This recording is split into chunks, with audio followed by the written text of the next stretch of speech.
Ben, you're fighting in the courts as well, and we saw that blow that you had about that 45% emissions cut by 2030 as well. It looked stunningly significant, coming at the same time as a few boardroom reverses for some of the US majors. I know you're in a different place from the likes of Exxon as well, but do you think some shareholders will be dismayed that you're actually directing a large amount more capital back to shareholders whilst at the same time fighting that very aggressive cut in emissions that was mandated by the courts?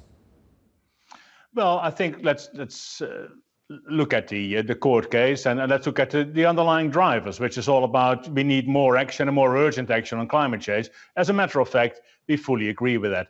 As a matter of fact, also, we updated our strategy after the hearings, by the way, for this court case, to be very clear that we want to reduce not only our own emissions, but also the emissions of our customers. We have a very strong statement, a very strong strategy. We call it Powering Progress, and we got 89% of the vote of shareholders behind us. So I don't think our shareholders disagree with what it is that we want to do. So I think directionally, there's actually pretty good alignment also with the plaintiffs in this court case.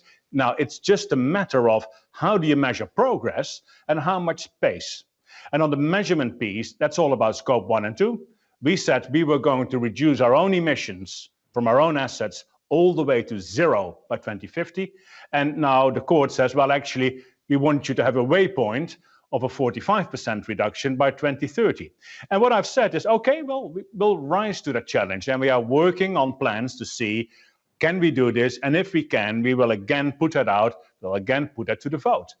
But the other thing is the pace. We've also been said that we should make significant best efforts to reduce the emissions of our customers by 45% by 2030. Now, that's obviously not in our direct control. And if you look at what the EU is doing, the most aggressive and progressive geography in the world, if you look at our segment, they're roughly aiming to do half of what it is that we have been asked to do.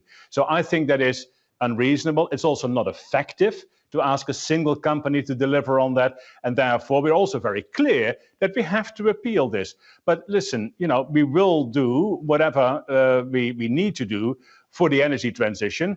And our Powering Progress strategy, in that sense, is exactly what this company needs. And I think also what our shareholders and the planet needs. You feel that your industry and your company particularly has been singled out, and that's something you've said previous as well.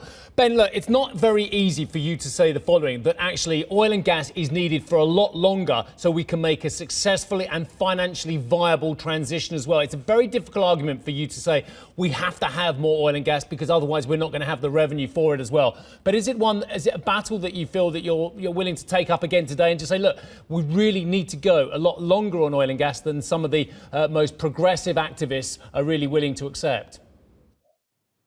I think that is absolutely true, and of course we have no, in my mind, we have no option but to just be truthful and honest and transparent about it.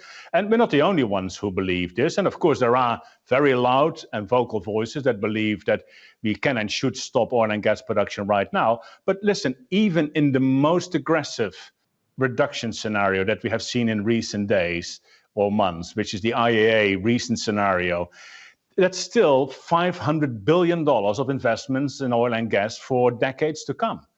So, and we subscribe to that idea that the world is not only going to need oil and gas, it is continuously running out of production. And therefore, you need to plow new capital in just sustaining a gradual decline in supply. But, the future value of the energy system, in my mind, increasingly also is going to be at the customer end of things.